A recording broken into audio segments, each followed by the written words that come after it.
Okay, so I'm now recording.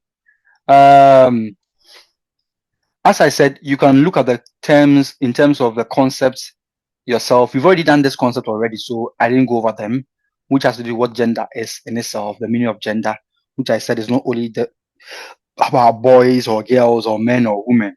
It encompasses that, looking at the social, the cultural, the religious part of it, and all those things. So, I know we didn't look at that because we basically look at it. We were talking about gender equality and gender equity already.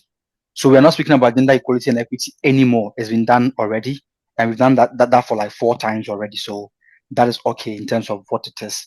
Women empowerment to the same thing: gender bias, gender blind, and gender sensitive, which we discussed, and some of you even brought some examples along the way. Some were talking about the women having a space where they can think of having to breastfeed their kids and all those things. So if you have gender blind, if you have somebody who's a woman who's also represented, can see that context of it on all those kind of stuff. So we've basically spoken about Battery that low. already.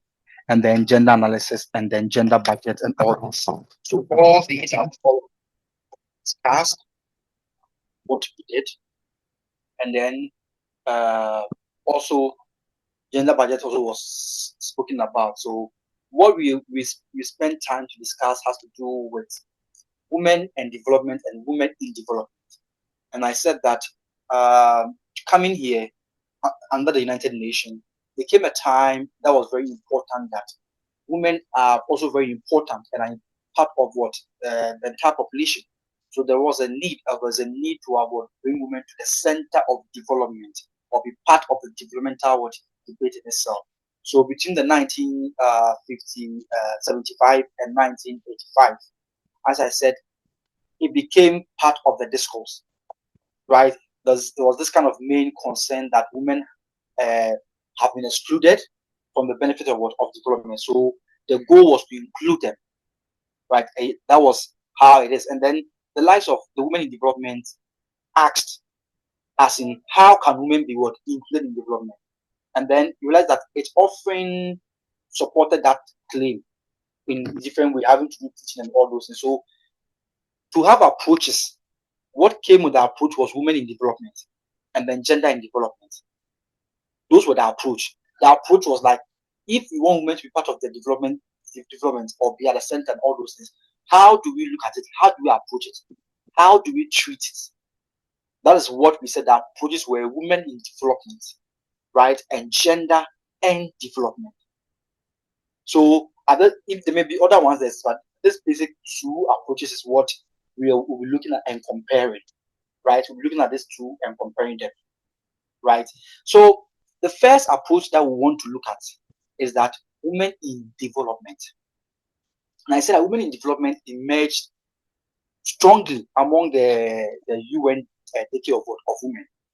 And then it focused on what? Integrating, like how to help, let's make women as part or put women in that existing development system, that the development that is being taking place or is going on. How are we able to get women to be included as part of it? That women are not excluded. So if we have education, how do we get women in that educational system we're talking about? And that was the main concern of them. That concern was that women have to be must not be excluded, must be included, so they can benefit from from that development that is going on. So the goal was helping to include them, right, and deal with that exclusion that they've suffered over the time. So women in development, as I said, asked or pondered to ask that how can women be included in development, right? How do we offer support to them? How do we offer that support to women? And then how do we offer support to that woman came through the idea of supporting them through education. So even when you remember very well, when you remember, if maybe if you are acquainted with the year 2003, 2004, 2002, remember that Ghana even had a campaign where we called "Send Your Girl Child to School," where we were trying to push the narrative that these people should be sent to school, right? And we're trying to help women in development is trying to push that agenda of trying to incorporate those people, those females into the school system.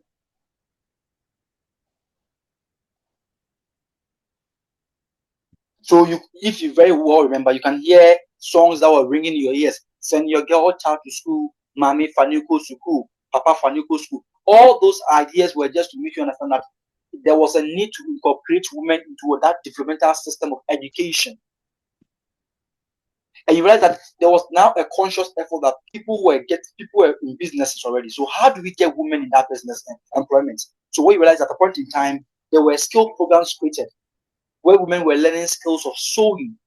So that as they also learn the sewing, they'll be able to also employ other women in that skill when they set up legal reforms put in place that certain things that actually kind of did not empower the girl child or marginalized women were things that were being seen toward, being worked on to reform those regulations and giving those small credit to women, which will help expand their business and do more.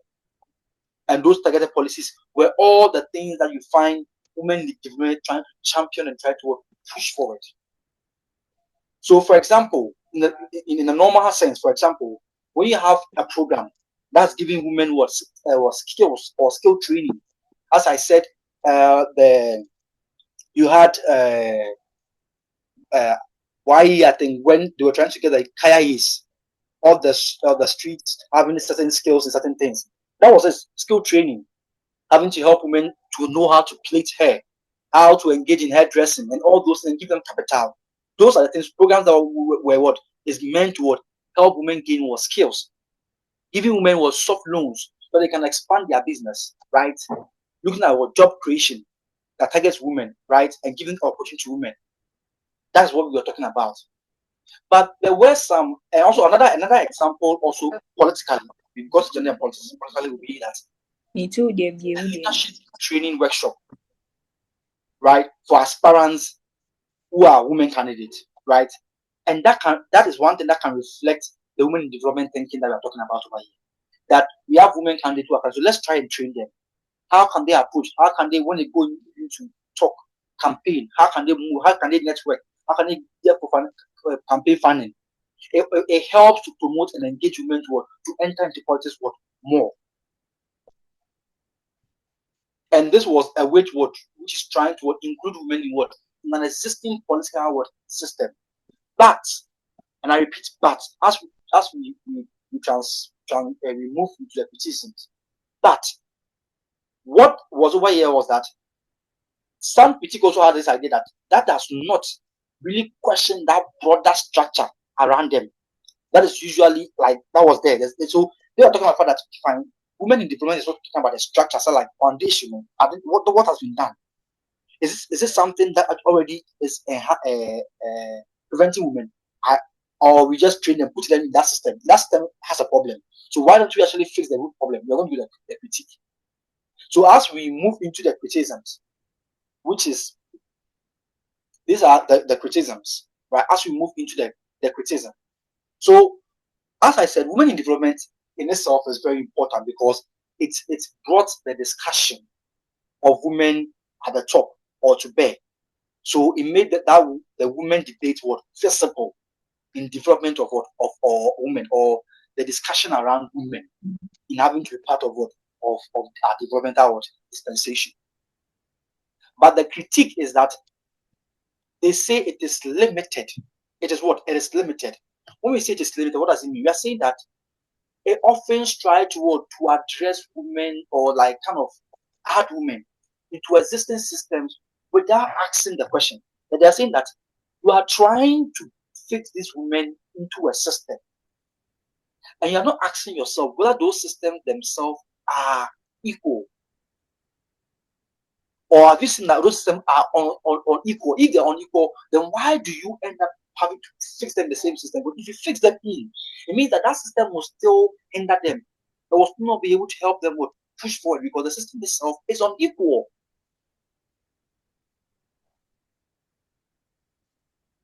So that was one of the critiques. And let's admit that the women in development would improve access, right? But that does not necessarily transform power relation. because it may treat women's problem as technical, or women development will treat women's problem as technical problems or as legal issues only. And they're saying that these are not the only issues.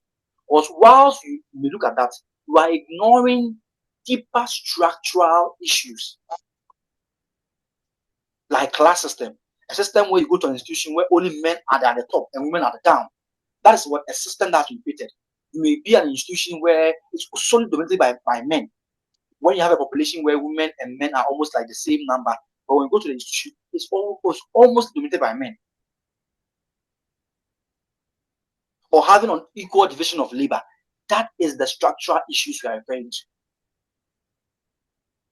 So using that same example I gave for the women in development, asking why what it represented and why it's needed. In the same critique, let's use the same analogy as an example. Let's take women in development, that they will bring women into the development, right? Or bring women into the development space. But it may not transform the unequal rules of development.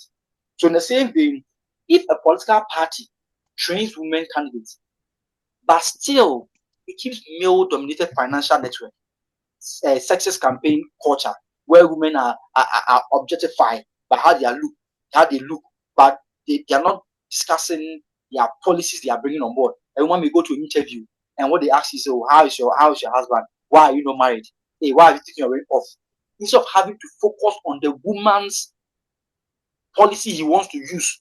But no man will go and will ask a man, why do you have your ring off? That's what you're talking about. If you are not looking at that particular sexist campaign culture, that unequal or internal decision making, then women may still be be marginalized, because you are going to find them to be included. They are going to be part of the process, but they are still going to be marginalized in the process. So that's what the critique looks at, or it tries to point our attention or our minds to.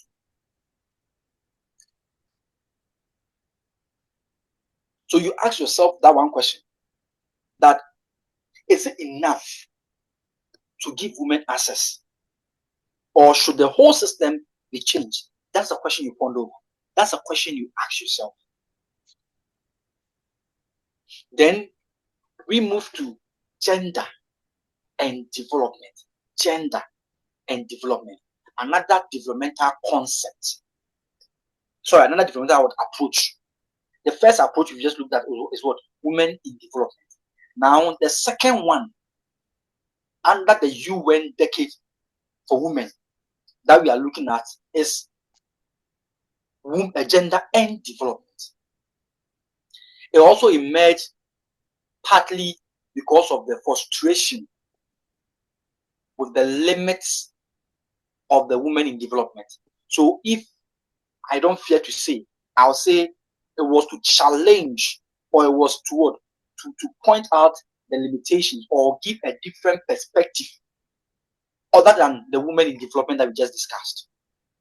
It's not saying the women in development is not good, no, but it's trying to say that it was a sense of frustration that this thing was limited, it was narrow, the women in development was narrow. So the gender in development was coming up with something that was broader.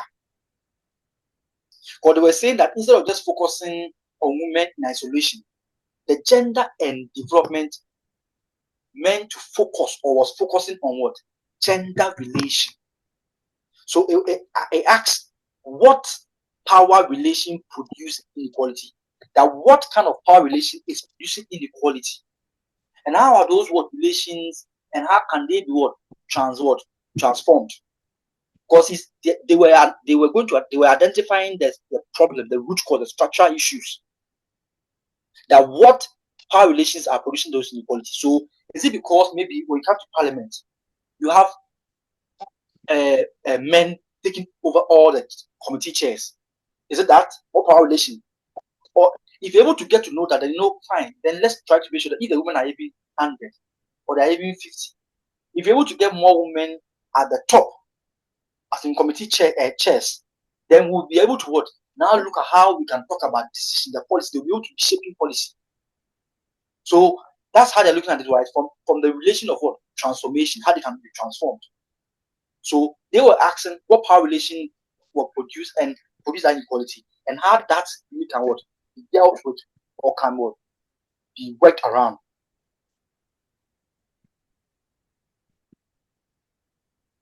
Please, do you get me?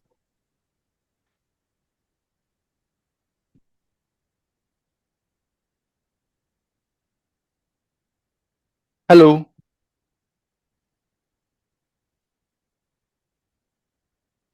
Hello. Please, can you hear me?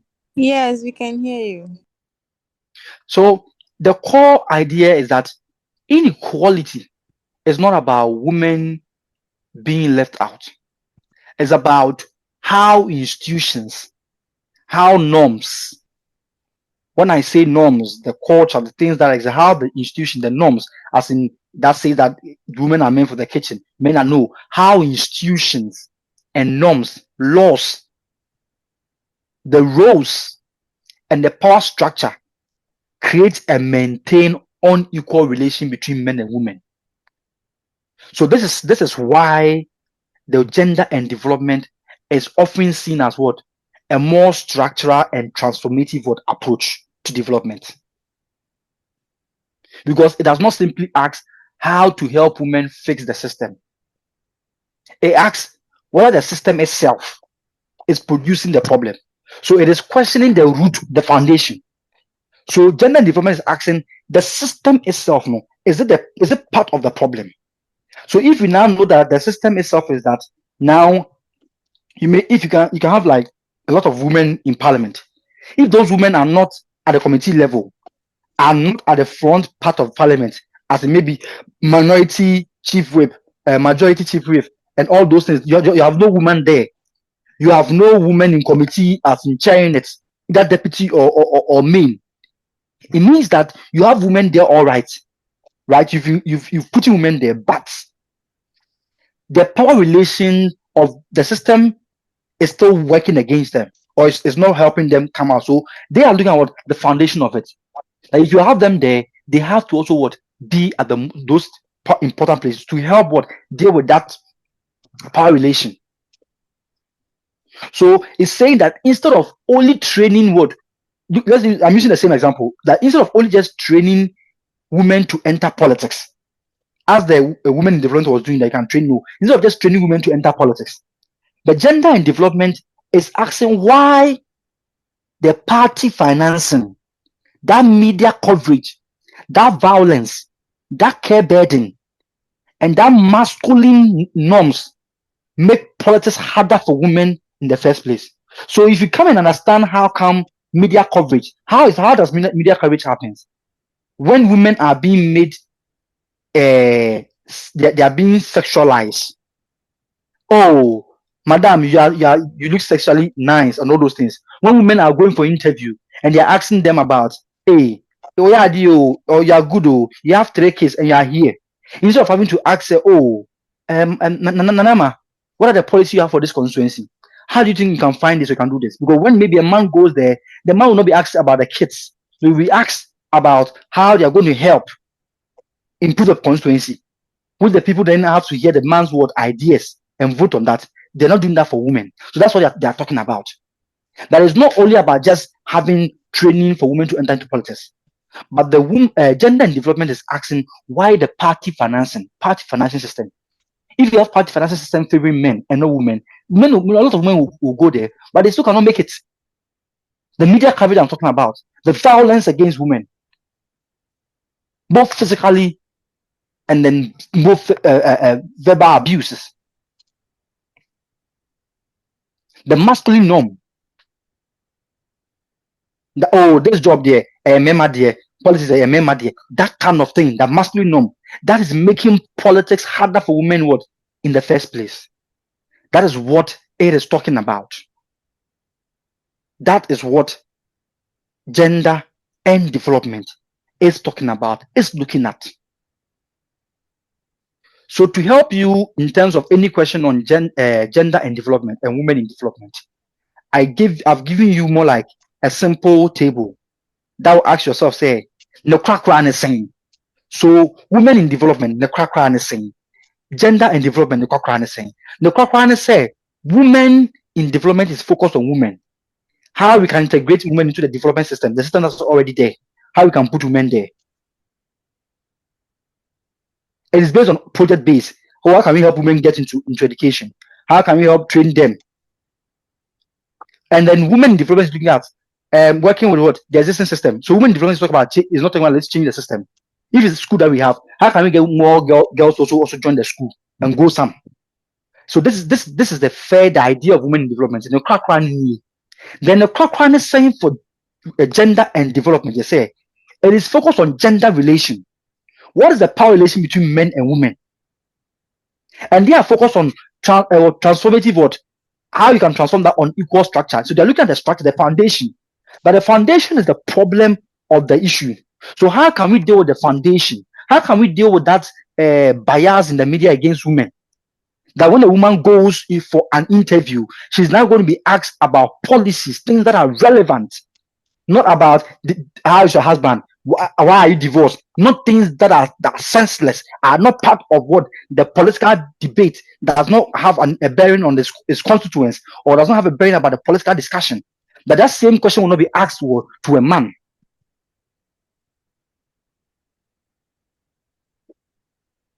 So gender and development is questioning the system. So what is the system? Is the foundation itself okay? So the for the two of women in development and gender in development is this two. Please do you get me?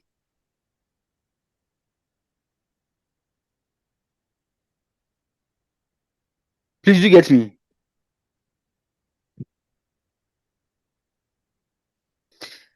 We're not looking at the practical and strategies gender was when you go to the subsequent slides, there are a lot there that we look at the practical and strategic what strategies agenda what needs practical gender needs immediate what needs linked to existing roles, and so with these ones we are going to discuss some of these things in the subsequent slides, and then why these concept matters in politics. When you say why this concept matters in politics, we're basically asking you more like what's the importance of gender and politics. So when you ask why this concept matters or why there's a need for that, it means that they're asking you what is the importance of studying this. And when you study this, it will help you to be able to know why women are underrepresented in leadership and decision making. So you can understand that when it comes to why women are underrepresented in politics, it's not because women may not necessarily want to join into politics, but because the system itself fundamentally may be unequal, where it objectifies them. It may be violent towards them. It may sexualize them. So that may be the reason why you don't have them there. So it tells you what the problem itself is and why they are underrepresented. And it helps you to analyze politics beyond surface neutrality. Now, what is there? Oh, okay, women are not coming. We've opened the ballot. Every person in this country can contest. So the women who are not contesting. No, it makes you understand what it is. That beyond that surface neutrality, beyond what you see on paper that says that this is election, everybody can contest. No, what is behind it? It shows you how culture and institution and resources shape political participation. That the culture may put women a huge responsibility on women. That when they are contesting, a lot is even expected of them, including their family is being judged, including their life, if they are married. All these are as part of their being judged for that, for a role that they are going, that it has nothing to do with their marriage, has nothing to do with their divorce, has nothing to do with their children. So that cultural system makes you understand, and it also helps you to gain knowledge and what. If you have that mentality, it helps you wash your mind of those mentality, those cultural mentality, and it also educate others that that's not how you should see women when they are contesting. Let's see them based on the ideas they are bringing on board. And if indeed it is good, let's give them the nod. If it's not, it's okay. but it's based on merit, not based on things that are not necessarily that are not part of what of the political discourse.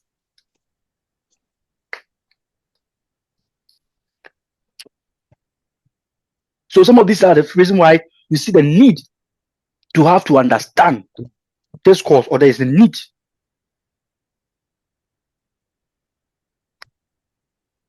for this. So let's just move to the 4. Just give me a minute as I pick up. I project the 5 in just a few minutes. Just give me.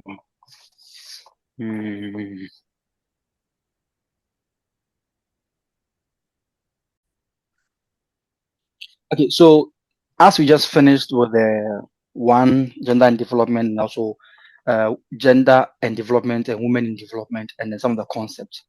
You can also go through your 3, 4, and 3 and 4, right, and have an idea about what is there. But I would want to jump into the rationale for women representation and participation in politics. It doesn't mean you should not read about what the ones you have in between. You should engage yourself with that. But looking at this particular one, right, this is to help us talk about the issues of democracy, development, accountability, legitimacy, and then the quality of the decision making, right? So that is why we are going to look at this particular one today. So I'm not going to go the lessons of what because we've done this before. So I'm going to look at the lessons of what we are going to do today, so that we save time. What women represent and all those. You're not going to look at that, the lessons today, because we've already done the lessons already. So just to save time, we're going to go beyond that. And then our focus is rather going to start by looking at what does participation itself mean. And so I'm going to spend time to explain what participation means and what representation means, because you're going to use that particular concept to write very well, so that you understand that participation and representation basically do not like mean the same exact thing. I hope you're getting me. I want you to get that when we talk about political participation in itself, political participation includes voting, includes civil action, joining campaigns, speaking in public debates, community mobilization, and all those things, contesting primaries, running for office, all those kind of stuff, political participation. So participation itself exists in different levels or different forms. One level is what the basic citizenship. For example, the voting that I just mentioned. And that level is what party activity, such as joining a party or campaigning, right? A higher level of participation is decision-making power. That's where our interest will go, right? Where a person's influence law, a person influence budget, a person influence state what priorities. That is it. So if I want to ask you that, these levels, the first level of being like a citizen, having the right to vote, being basic, being a citizen, and then the another level of being able to partake in joining campaigns, right? And then at the higher level of making decision making, having to influence the law, budget, and what do you think? What do you think is the level that you would have advocate for, or you want?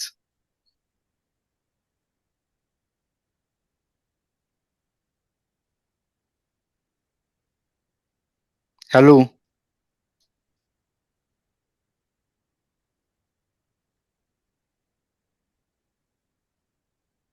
Please, can you ask the question again? So I was asking you that we are talking about participation, but I was saying that participation can basically be in what? In forms, right? Participation can basically be in forms. So if you are saying participation is in form, and I was saying that the first level is basic, can be like about that being a basic citizen, being a citizen. So for example, participation would be like having the right to vote. Another level would be party activity. as in you joining a political party, maybe the MPP, NDC, or maybe you campaigning. That's another level. Another level again is decision making, as in you having power as a person to be able to influence law, budget, and set state priority. What do you think would be the level of participation you would have preferred?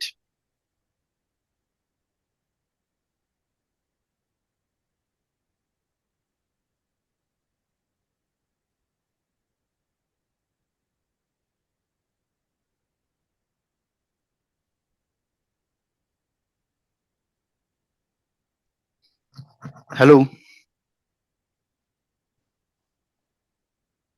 The decision making, having to vote, having to do campaign, which level do you think you'd have preferred?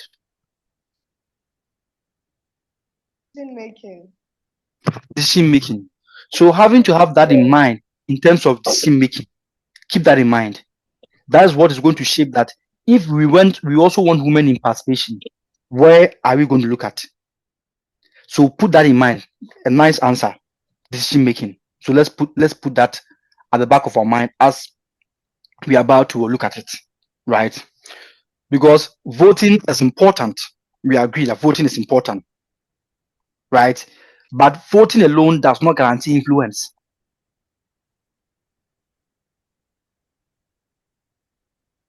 And the truth is that if you want to have influence, real influence will be when women are able to grow into what?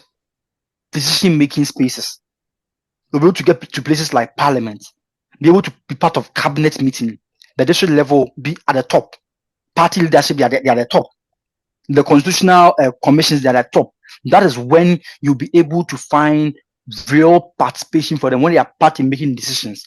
So in Ghana, many women vote, right? We have a lot of women who are voting, but participation is few at the top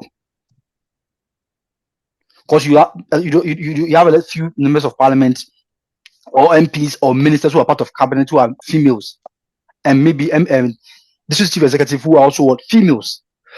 So when it comes to the decision at the top, you don't really find that trickling down. So that's what we're about to look at in terms of what participation. So now let me take you to looking at representation. Now representation is what is that? Now we are going to look at representation and participation. In a nutshell, representation will mean that women are present in political institutions. When they say they are present, they are there. So if maybe we are voting for members of parliament and it's 276, let's say 150 is women. That is participation.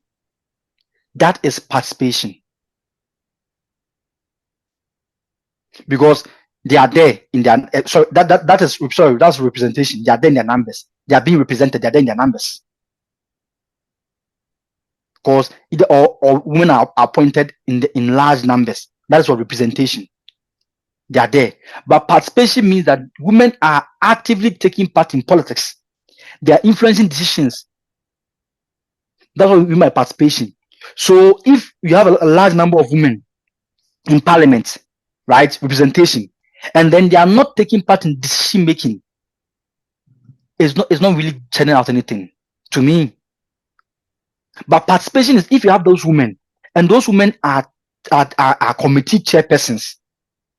If maybe the speaker of the parliament is a woman, the board, let's say the minority leader is maybe a woman, maybe the chief whip for the majority is a woman, then the chair, the committees, even the committees are like 10, and 5 are headed by women, and the other 5 they are deputy.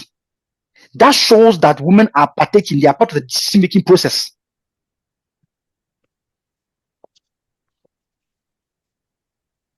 Because if parliament has women as MP, that is what representation. And as I said, if those women are in key positions like the committees, they are part of the debate system at the top. That is what participation. Or they are making decisions. They are part of the decision making process. So I want you to understand that when you have few women in parliament, that does not automatically mean women concerns will shape national policies. No. The question is not only who is in the room. That's not the question. The question is But who is also heard in the room? Whose voice is being heard in the room is one of the questions. So one thing, one or the other, I'll tell that representation pass. I'm not saying representation matters, but representation is one step. But representation participation is important. They are together. Or when we have representation, there has to be what we have to also push for what participation for women, so that they'll be part of what the decision making what process. They'll be part of what the power play. Please, I hope you are getting these two concepts: representation and participation. I hope you've gotten it.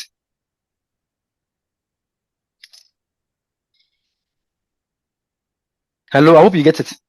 Yes. Good. So I'm not going to go back on the history or background of all this because you mentioned about the 1975 and all those things, the UN Decade for Women. We did that in previous. I'm not going to go to that. I'm not going to deal with those particular ones anymore. So to move move forward, because we've already treated that one like twice already.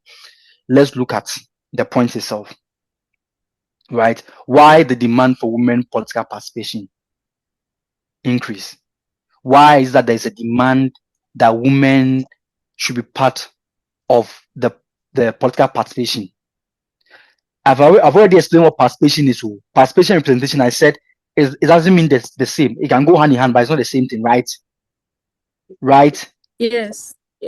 So when you're talking about participation, we are saying that we need them to be part of the decision-making process, not numbers.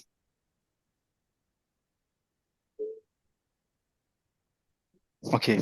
So over here, when we demand for women political participation, we say women have had or women have been long. Sorry, women have been long over time be excluded from politics and what or administrative structure. So what you realize that the different debates then begin that to recognize women as active agents in politics rather than just a passive beneficiaries. Not to have women to be like, oh, they are benefiting, let them know, but like let them be active in it.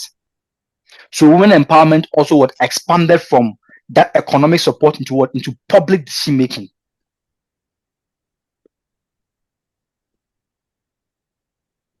So the demand is to increase women what in it, but also having to have them what represent, like take part in, they be part of the stronger places, the higher places, so they can take part in the decision making process. Then the question over here is why the demand for them for women political participation? Why is there demand?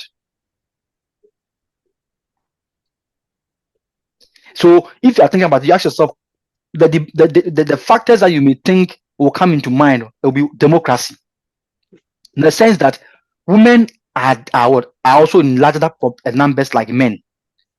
So if we are having women in decision making, people in decision making, why is that the women who also have large numbers like the men are not representing the same number of population? So democracy means that we have to make sure that all groups are evenly what represented.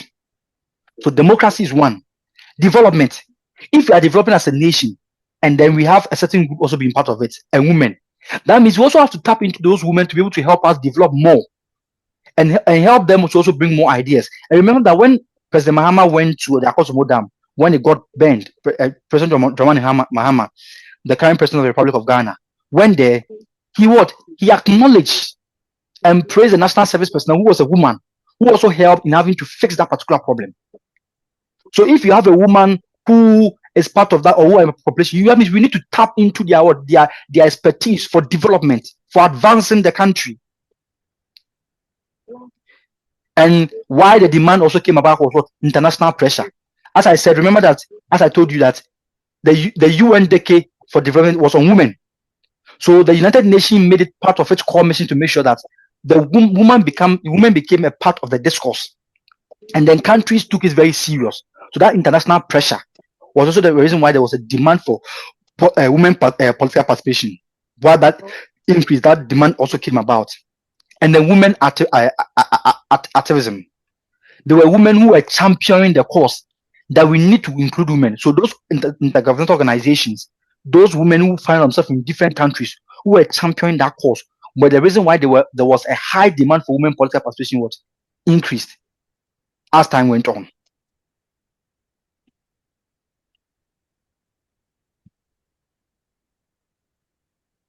because those women movement, civil society groups, and those feminist scholars pushed that issue of what of women participation what constantly. And if today Ghana has the affirmative bill or the thing affirmative action comes into law, it was out of this what activists, civil society that was able to push different government from over the time to be able to achieve that success. Where today there is even a law that is meant to consciously push women political participation what in Ghana.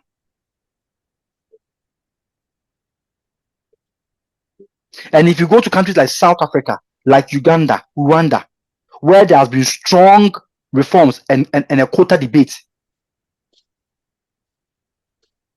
or that quota debate thing has become central in their party politics, it's because of these activists who refuse to just treat that exclusion thing as normal. It's normal that women are not part. No. So that is why there is a demand for women political participation has increased. Please do get me. Hello. I will not bore you with the statistics. I know you can go through having to acquaint yourself with some statistics that you want to look at the global trends and all those things. You can look at some statistics, global trend and progress of these things, where you can look at the fact that globally national parliaments rose or had women participation rise from 11.8% in 1998 to 17.8% in 2008, and then 23.5% in 2018. That shows you the global trend that there's an increase from 11 in 88 to 17.8 to 2008 to 23.5% 2018. Shows that there's been some progress also, right? And in Sub-Saharan Africa, which also rose from 11% to 23.6 over the past 2 decades, has shown that. And even Arab states used to have 3.1%, which has now risen to 17.5%. And these numbers tell us that there's been some effort made, but even though there's been progress, the progress is not the same as what equality. It's not the same thing, because they are not there yet. There's still a gap. There is still a gap, even though there's been more progress.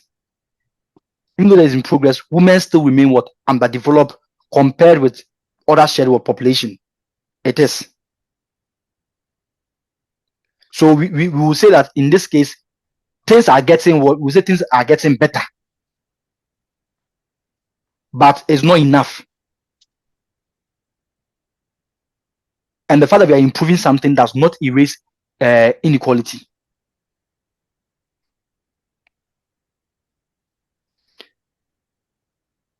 So let's move to this. Let's move to our justification. What we basically want to look at justification.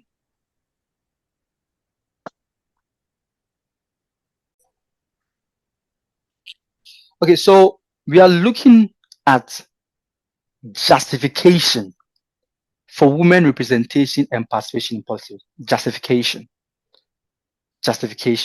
And if you look at it, I have mentioned some of the justification already, and I've given you more like explanation. So you cannot, it's not about chewing the whole thing in your head. Democracy is one.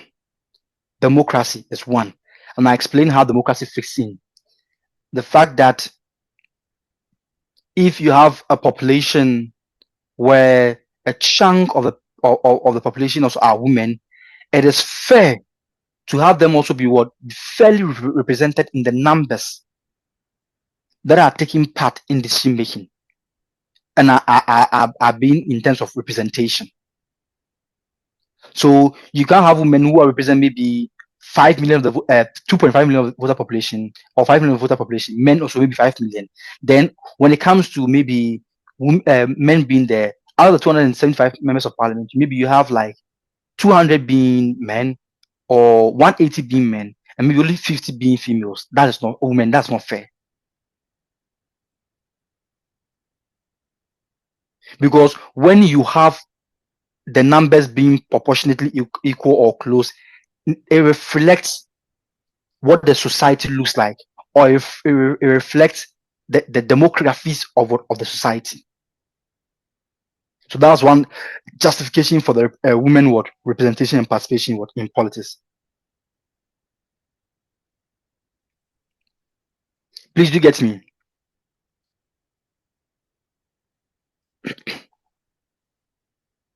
Hello, do you get me?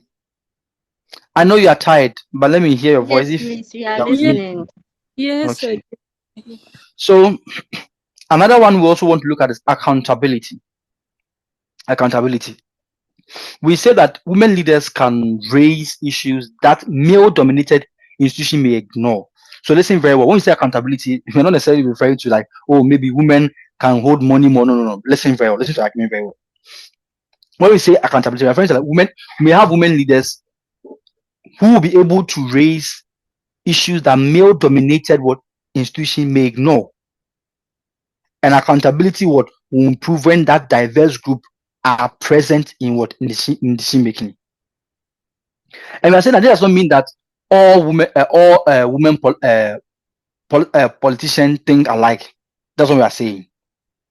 And does not mean that all men ignore women issues. That's what we are saying. But we are saying that it means that the social experience that affects what leaders would notice or prioritize and push them may differ. So when you have women there, it brings some of these issues. And so, for example, issues such as mental health, gender-based violence, childcare, girl education, sanitation, and then let's say social protection may receive a stronger and more sustained attention when women are present in decision making. And remember that when women realized that the prices of sanitary pad were high, you saw that you had some activists and also had women bring that thing to board. The government had to take the taxes on sanitary pad off, so that some women who may find themselves in rural areas or deprived areas where they don't have money can actually buy sanitary pad. That shows you that it brought that thing was more kind of in line with more women, because this is something they are using. So they get to experience how the prices are, how high it is, those kind of stuff. Also, we are referring to when we talk about that strong accountability. That if those women are present in that district assembly or parliament, they will be more drawn to greater attention to girls staying in school, or their market sanitation, where they may prefer sanitation B because they need it and how they want it, and maternal care and violence against women, because women may be that woman may be at the receiving end of that violence and may understand to her what really constitutes that kind of violence for her.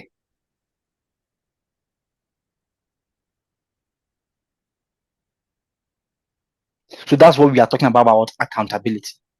Please do get me. If you get me, just give me a thumbs up. Then we are talking about another justification is policy priorities. Policy priorities.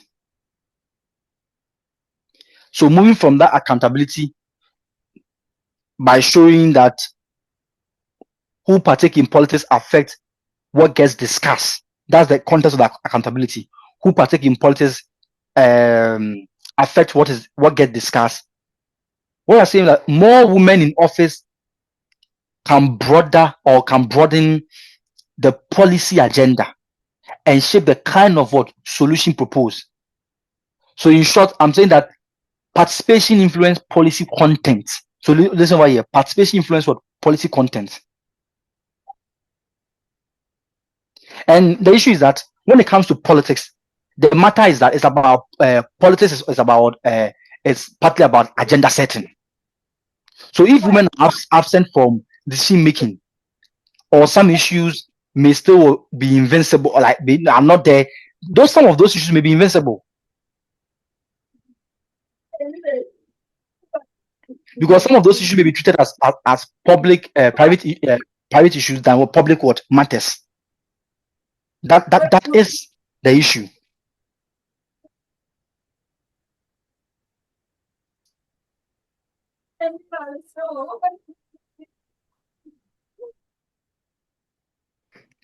So when I say policies, let's take for example, we ask ourselves that in Ghana, which policy areas in Ghana might improve with a more like might improve if you have more women in decision making. And the truth is that when you have issues about maternal care in terms of women who are going to labor, they may understand these issues and reproductive health. They may understand their bodies more better. Girl education, gender-based violence, social protection, water and sanitation, childcare policy. Women will understand these policy areas more and know how best it affects them and how best they would want those policies to be shaped. I'm not saying men may not understand, but I'm trying to say that women may understand that in that context. And I'm not saying that this is because women are naturally caring or better people. No, not that. So don't worry that we are saying that women are naturally caring than or better than men. That's not what I'm saying here.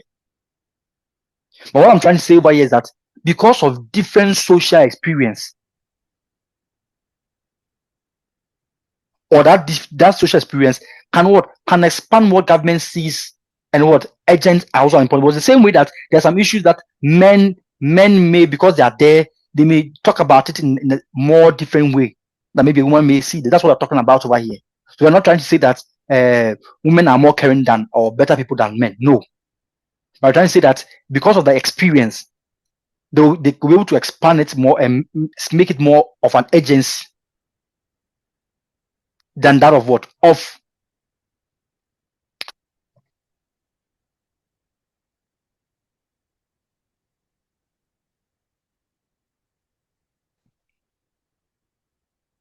And then the next one we want to look at. So we've looked at policy priority, we looked at accountability, we looked at democracy. We're moving to development gains. Even though I've explained this point already, I'm still touching on them with the right context, so that when you're writing, you're able to put them in better perspective.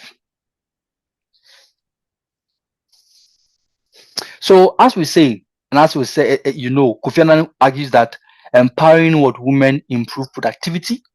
He once said that empower women improve productivity, health, nutrition, and education. The major point or the input of this is that a country cannot fully develop whilst excluding the abilities and the experience of half of its population. So if you have a population where half of the population are women, and then you are not tapping into the experience, you're not tapping into their expertise, their knowledge, you cannot develop. So this is why we are saying that women political participation is not only a gender issue, it is a developmental issue. Because if decision making exclude women, that means development planning may also become narrow and less effective. Because you are excluding a large chunk population of the system. Because you don't have women economic equality in farming, in trade, health access, education. You will not have that perspective to be able to represent it very well and have strong policy. So your development planning may miss all these major social needs if you don't have women at the center of the developmental discourse.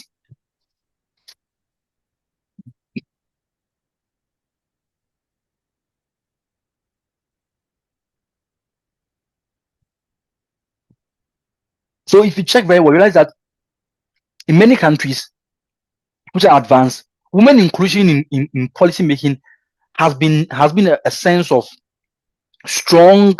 It's brought a sense of strong investment in the public good, such as education, such as healthcare. You've had women who've been in the education sector who've helped bring policy around education, the healthcare, welfare, all of which have had what a long-term developmental effect on these countries. So that's why we say women has to be at the as part or be part of what the development what discourse, the development what debate as we talk about it. Please do get me.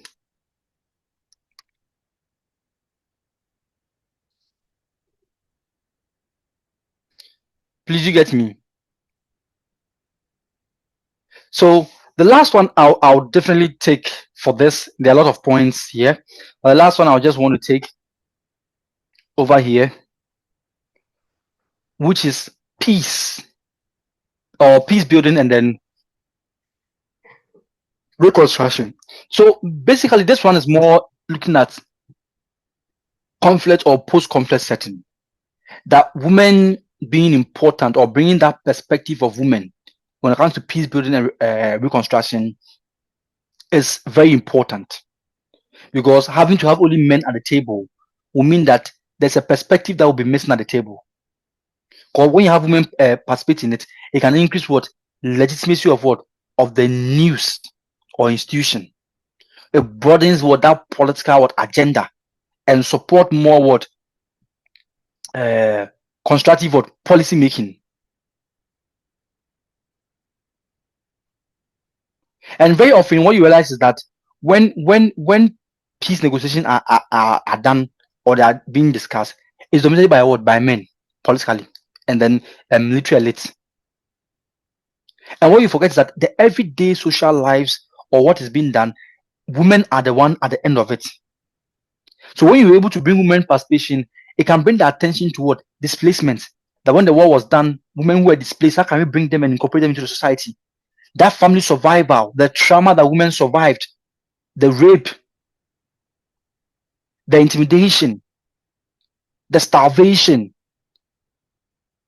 How can we get women back into school, health, community building? That is able to bring those discussions onto the table.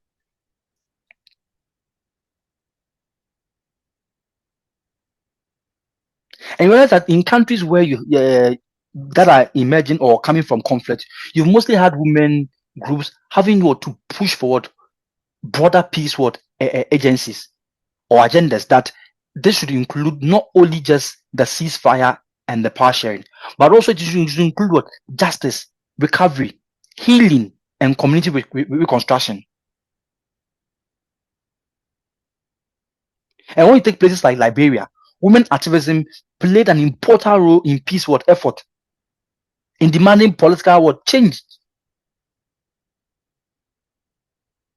And that is the reason why it is, and this is one of one of the strong examples of why participation matters beyond election.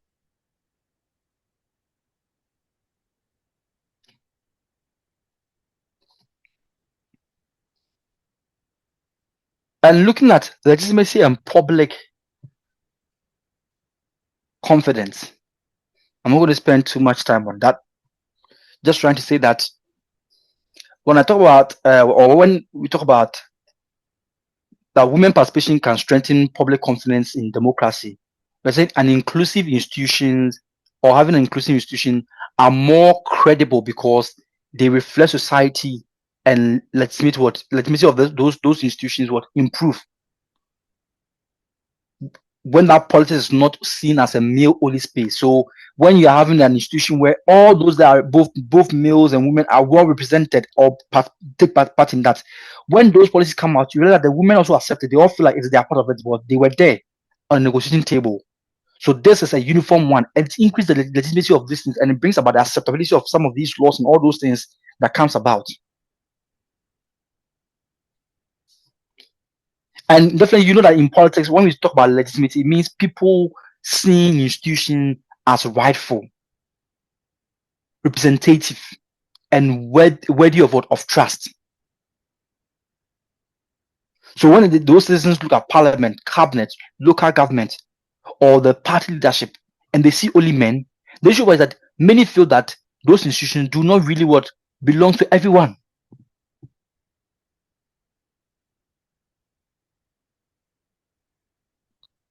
And if you have a lot of young women who are aspiring to politician, and then they look into the political lens or they look into the political elite, and they don't see women in higher position, they may conclude and say that politics is not for them or politics is not for women.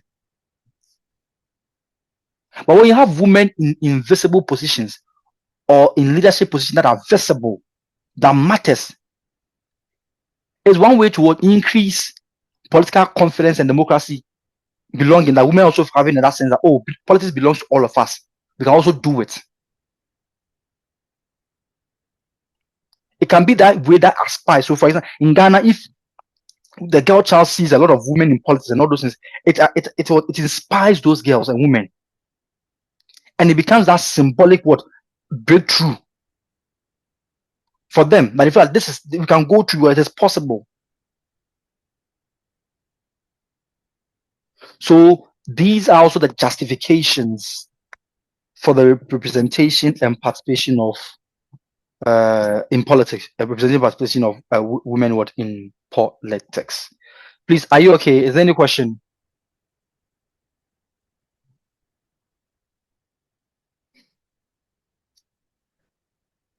Is there any question? No. Good. Okay. Good. So let's carry on to the next one. Let me close this one and let's carry on with the next one. So we're moving to that of obstacles to women representation and participation in politics. Even though we've done this, I'm not going to spend too much time in explaining the lesson for today and all those stuff because we've done it already. And to save time, we're not going to go through all those particular ones. When you're asked why you study the obstacles, more like the importance. I know you can basically write in ideas of what you've also got to know, that women have to gain formal political rights in many countries and all those things. So we're not going to go through much of those particular ones. And formal rights and then real barriers. The right to vote, to contest elections, and all those. These are all more like okay ones that are, somebody would say, more like self-explanatory that you want. But if there's any question you want to talk about over here, or you want me to explain it, you can also point it out for me for any points. But because of time's sake, that's why maybe some of these ones we are basically kind of taking maybe a glance at them, and then we go to the main thing of what we want to look at, the points that we may want to look at and explain. So these ones I know you've acquainted yourself with. You can say that, for example, you have a constitution which allow every citizen to run for office, but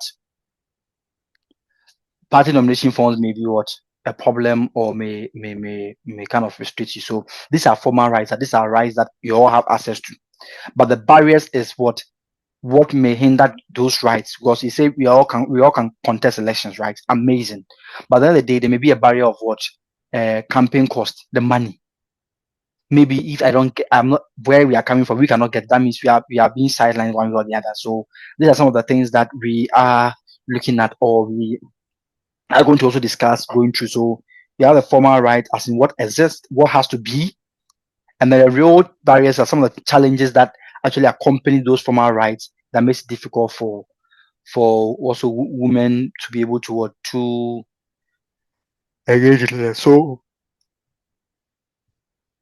sorry. So let's move to what we would want to look at today, which are obstacles that we would want to look at for today. What the obstacles are when it comes to women participation. What the obstacles are when it comes to women participation. The first one that we would want to look at,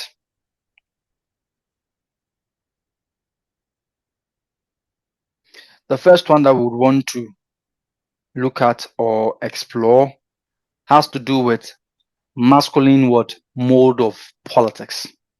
So when we say obstacles, we are trying to say basically things that kind of prevent or hinder women in terms of politics.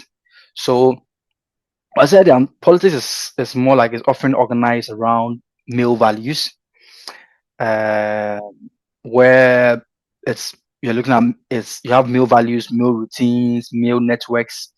It is one that has been tagged more like as a man dominated space, and you have it more like a place where sometimes you find the party structure dominated by men.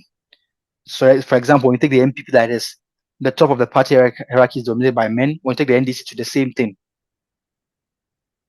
and these people basically are one who are defining the rules of what the political game, which is including the meeting time, the campaign style, the informal alliance, the leadership expectations.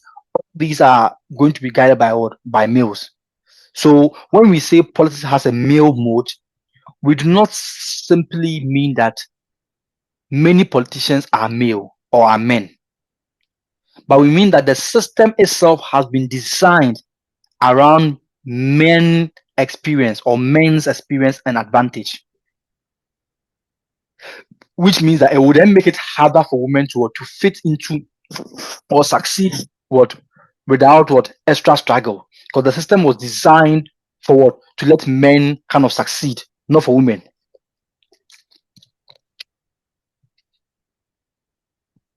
Somebody will ask me how can you say that? So for example, when political parties may have meeting or conference, sometimes it can transfer into the nights, midnight. But nobody's thinking about the fact that if you have women at this meeting, maybe she has to go home to go and take off her skirts. Maybe that woman has to go home if he has maybe family to go and attend to that.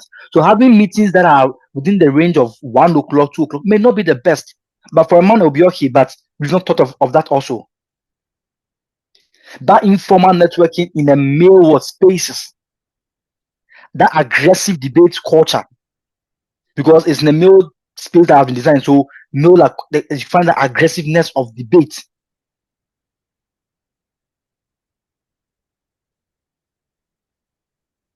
And having that leadership style that rewards dominance over what? Over cooperation. So as I said, if you have that key major political decisions which are being made informally at late night, that is more like gathering among men elites. So because women who cannot or do not join those spaces, they are disadvantaged.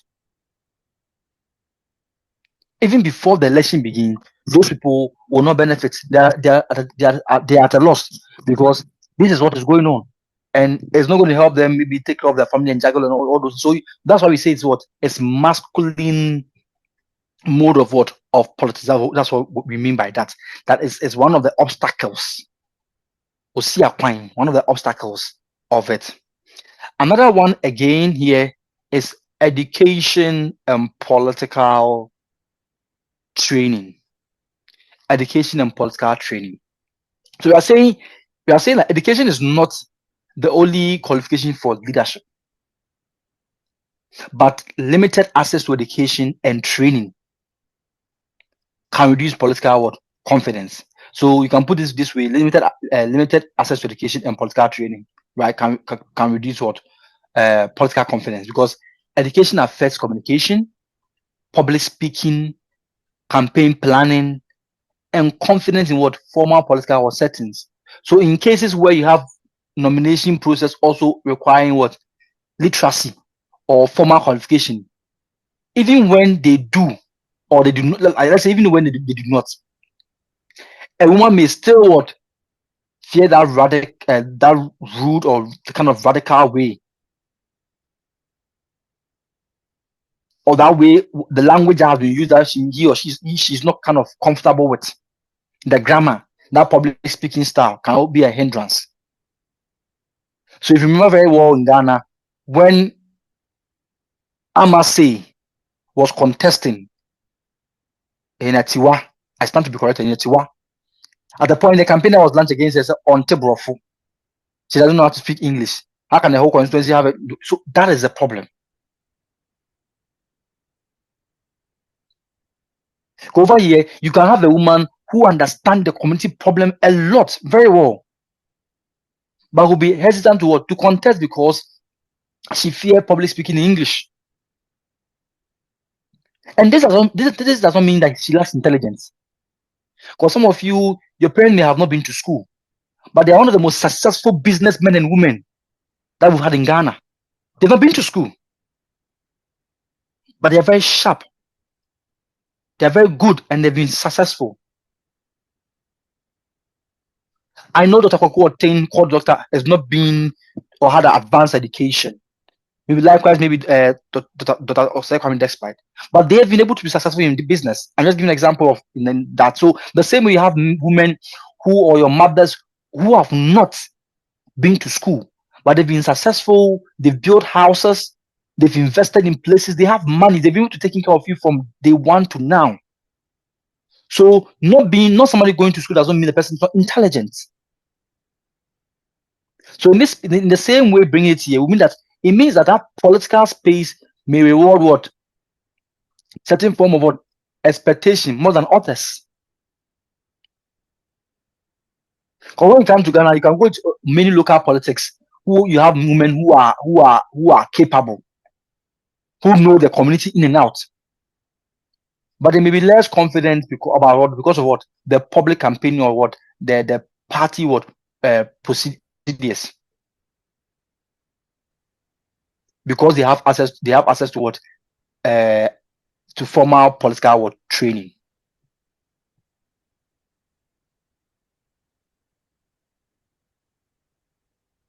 And remember this, and note this very careful. We are not saying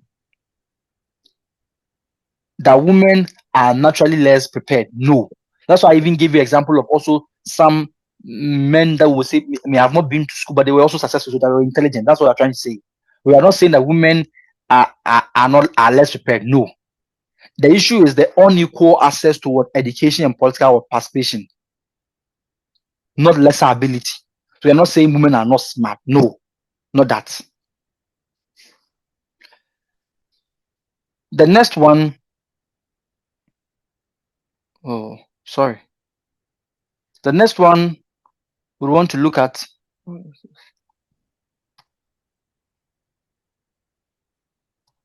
is lack of confidence and fear.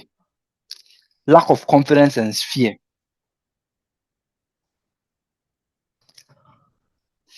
Eddie, are you recording this one? Yes, please.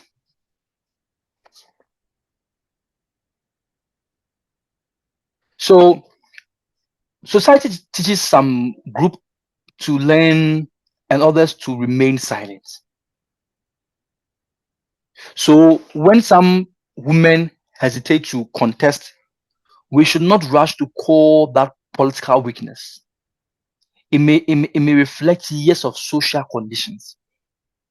Because, for example, when you come to Ghana, men are more encouraged to be bold, speak their mind, and women are sometimes told, "Oh, don't talk about the bema kasa also kasa." So you can get to know that has also been what a problem and a challenge. So about the bema kasa on kasa also kasa bi. I hope you are getting me. That has also been what a form of way that affects what their confidence. So for women, some societies have not motivated women, have not given women that confidence. Because those girls are told to just be polite, respectful, and quiet, while the boys are encouraged to be what? To be assertive, to be visible, and ambitious. And if you find yourself in such dogmatic way for a long time, you may accept it, and that may shape how you see what leadership in a way. So it may affect your confidence.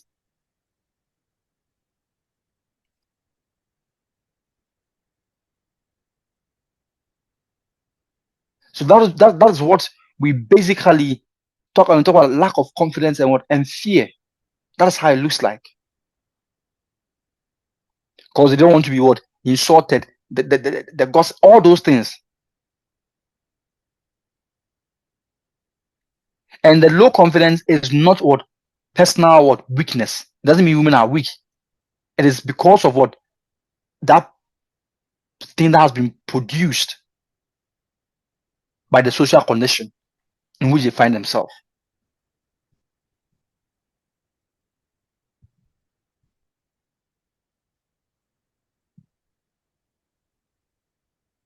Because if you have a girl who grows up seeing male assembly members, male MPs, male chief domination of public life and the rest, she may internalize that particular idea that leadership is not for her or it's not for women.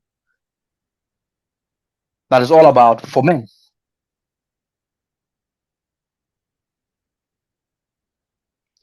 Let's move to the next point, or the next time we talk about obstacles.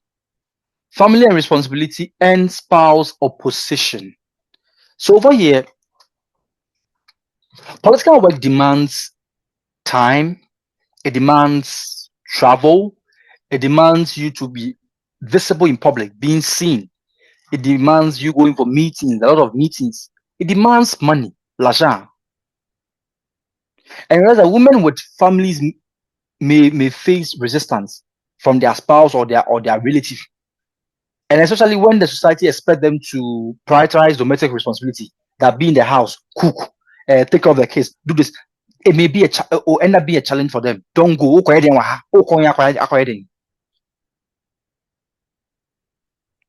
So the unequal burden of care work is one thing that limits women's time and freedom for political participation. And that's one of the most practical or everyday barriers that we see. That women are locked up in works and then they are not able to do other stuff to advance their cause. Because a main politician, as I earlier said, will have the opportunity to attend a night meeting without any questions. While when a woman goes for that, she's going to be criticized. So about the meeting about 1 a.m. At the point she may even be called that she's a harlot or whatever kind of names. But the same vein, a man will go for the same meeting and will not be called that name. So what you see over here, that same behavior is interpreted differently because of gender norms. And because when you're having a woman who's going to contest an assembly election or whatever, may have an issue because at home she has to cook, take care of the kids, attend school obligations, and also then campaign. What time would a woman even get to go and campaign and do that stuff? Even though men have family duties, society will often excuse them in his absence. And it'll be okay. But that excuse is also not given to women.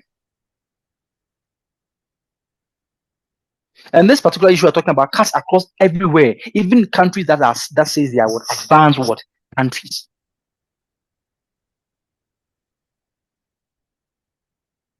And public perception of politics. Public perception of politics. So the idea that politics is dirty, corrupt, violent, and morally reckless. Because this is where you see that politics is seen as a harsh and aggressive space. So women may be discouraged from entering. And families may also even discourage them because of the fear of safety, reputation, and dignity. That say in the politics, all those is the problem. And this is an obstacle because society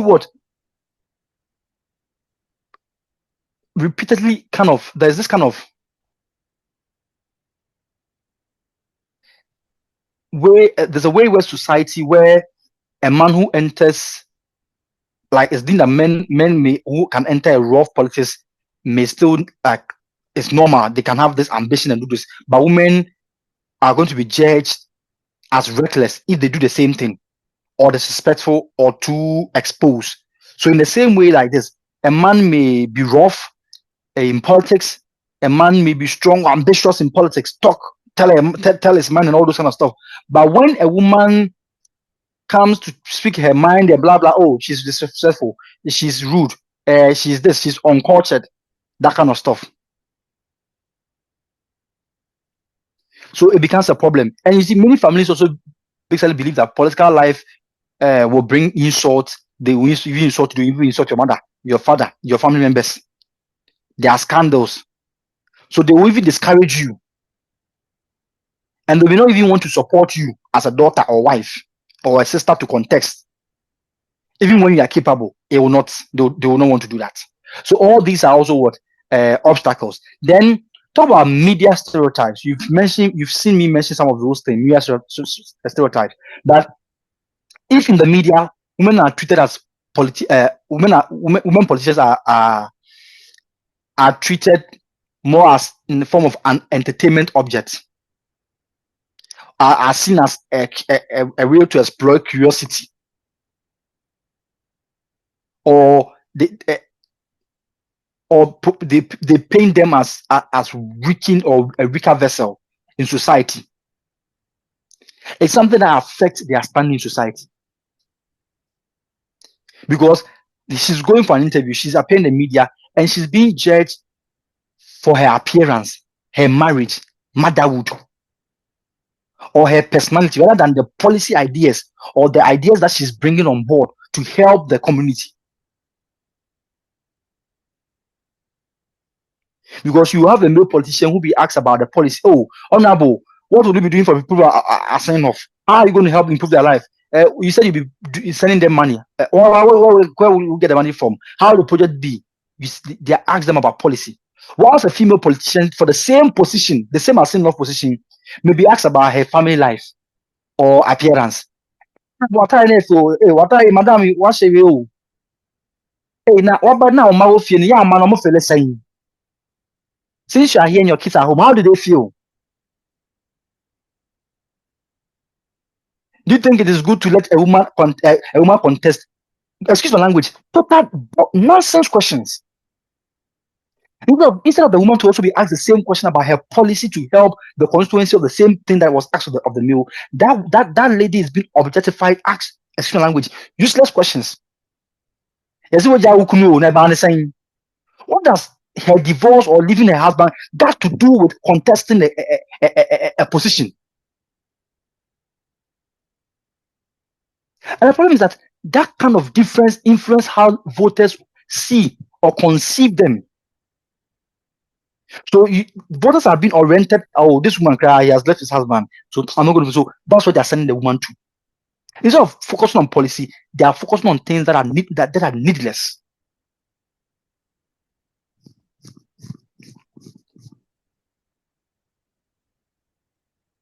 So that's the thing. So women can be seen in the form of comment on dresses, even not even for an interview. You find women, people sit on TV, radio, making certain comments about women, their dressing, their temperament, their voices, their family roles, instead of the policy or the message they carry. The same way men will not be having that.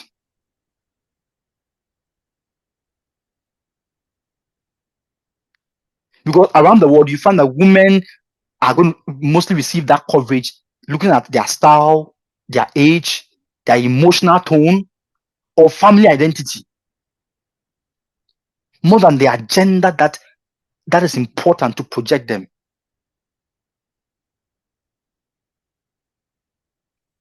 And know that the media is not just a mirror of society. It is also the producers of political meaning in society. So that is what we talk about when we by obstacles. So these are also what obstacle. Media was stereotype. It's also what an obstacle. Then I'm going to take the last one. The other one I'm not going to talk about. I'm going to talk about this. This is going to be the last one I'm going to talk about on this particular obstacle thing. Another obstacle is what is powerful obstacle is or barrier is money. So elections and party politics require what money, for nomination forms, for transportation, for media, for posters, campaign team, for food events, and even going out, the outreach system. So if money is the gatekeeper, then the question is, it then is unequal. There's a form of unequal access to money, because that unequal access will create that those who have that access to what? To power. Because those who have the money will have access to power. And often women have what? Less access to financial resources, less access to wealth and donation from network. They have less access to what? Patronage what? System. So as a result, what will happen is that women may not be treated as less, or may be treated as, women may be treated as less serious or less serious candidates, simply because they cannot spend at the level of of those who they are competing with.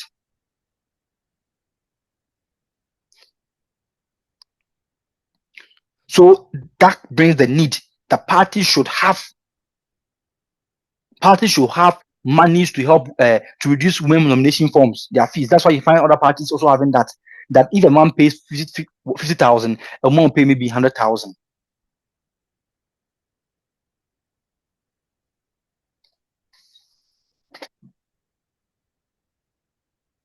So that's what we talk about at that particular level.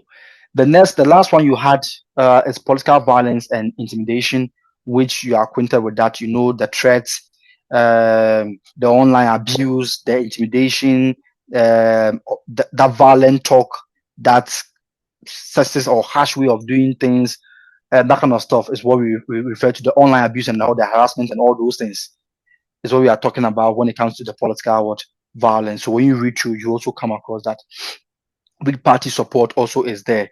So a summary of the obstacles is what we said: social, cultural, economy, and political institutions.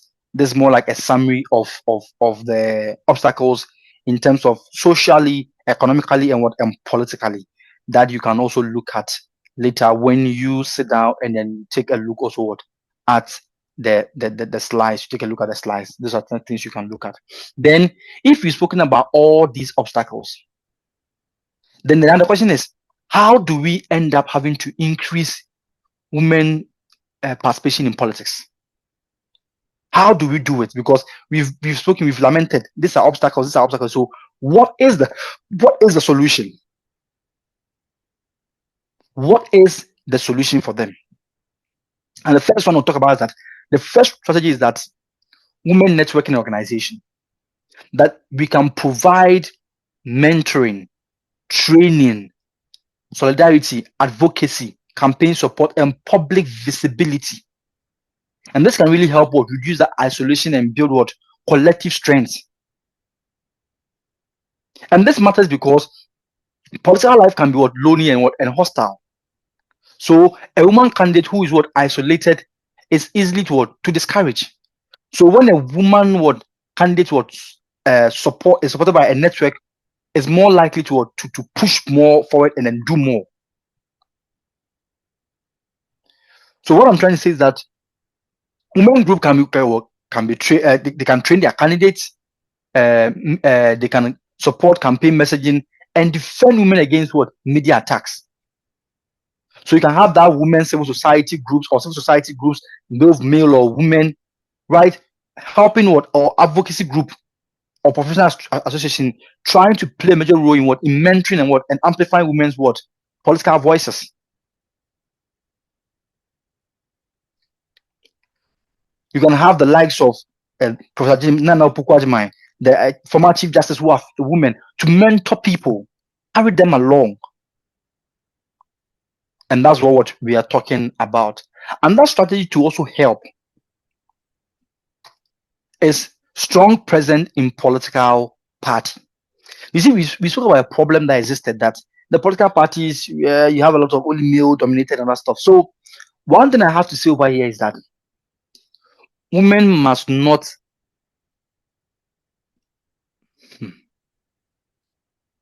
one thing I'm trying to say, women must not only help parties win votes, they must also help decide party policy and candidate selection.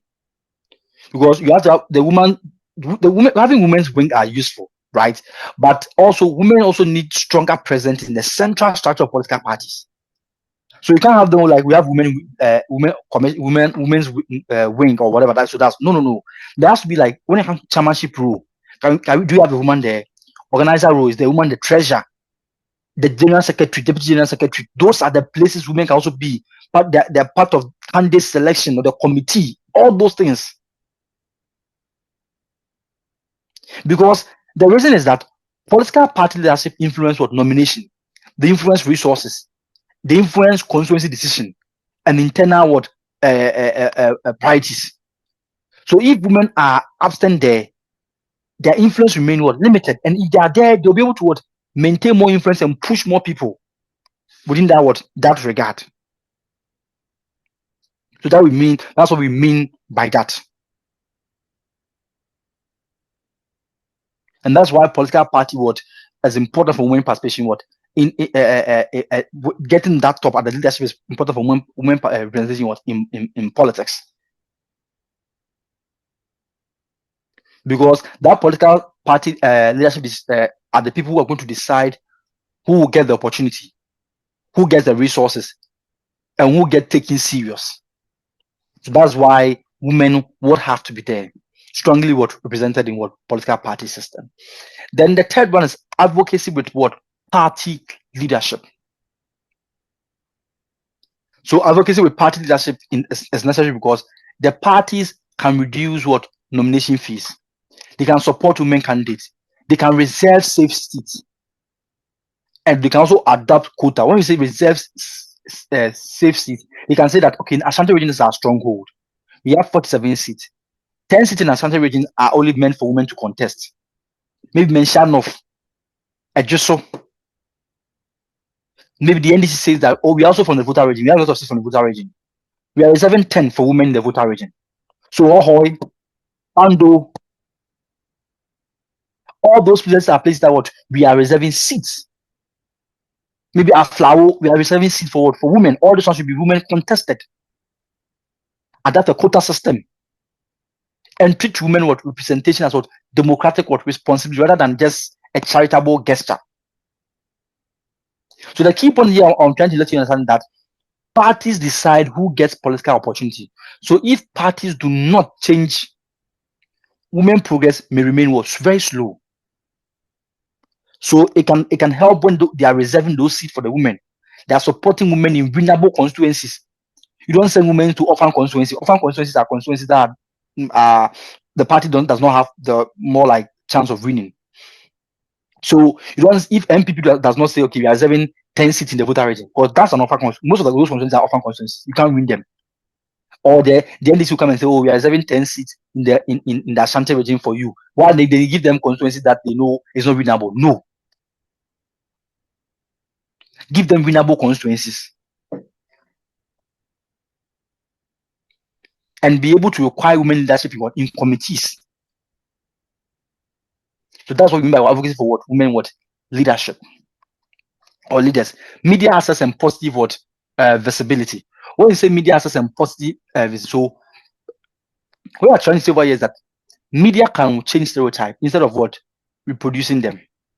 So women need access to platform where they can discuss policy. So when they go there, they are discussing policy. They are not asked questions that are irrelevant. So they are engaged in terms of the policy decisions, development, governance, and national issues. Not about their personality or their family life or their children, or if they're married or they're divorced. No. In this way, they'll be able to be seen visible. And when parties want people to go even to the stations to go and talk, it should not be male dominated. They should also include women in that slot. The women have a seat in that slot. So when I go to Peace FM, I'm hearing a representative who is there from maybe on Wednesday, a woman who is there for the MPP. Maybe I'm going there on Thursday, I see somebody who's there for the NDC. I go to Radio XY and maybe or the TV Radio XY or Radio TV. I see somebody who is there, who's a woman who's also represented and talking. I go to Oman FM or I go to Wuntumi TV. I'm seeing a woman there who has also been supported by the party to go and represent and talk. I go to TV3, I go to Joy FM, I see a woman there. That's what we're talking about. And the party can also help in bringing media training to help the woman candidate handle interviews better, how to deal with hostile framing, and how to deal with online attack effectively.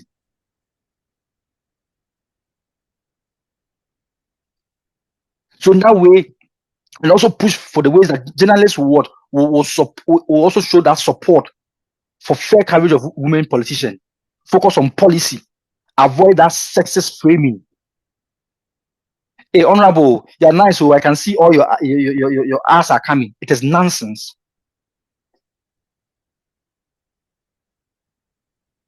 Honorable, is useless. No.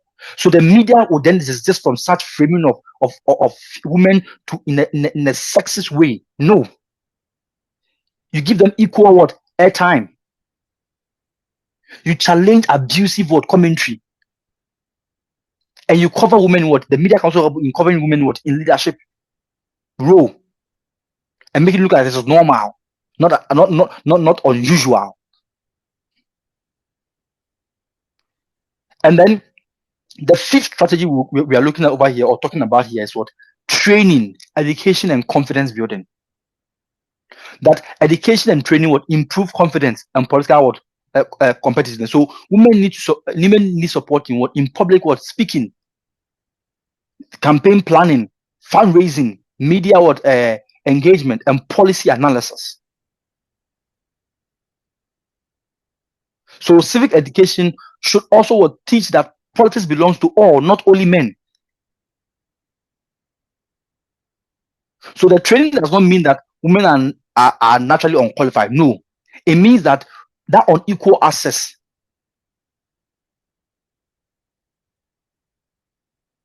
has to be what? Corrected. Having mock debates, student leadership for women, committee forums, and mentorship can help them build that confidence for public life.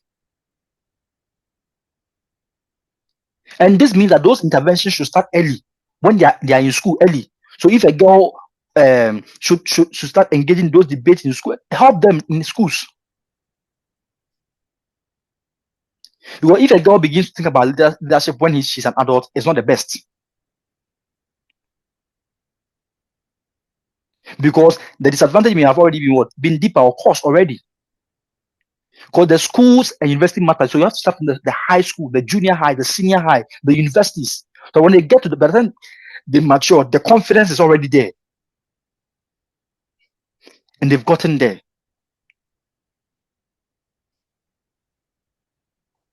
And quota and temporary special measures. And when you go to the video on the YouTube channel, you see the one on affirmative action and quota also there. You can also watch that one. So quota can create a minimum level of women representation in party candidate list, where you have that in parliament, you have that in local government, maybe board leadership, appointment of people in cabinet can be done. I'm not saying that quota are the full solution, but it is a step. And quota should go with enforcement, resources, and public education.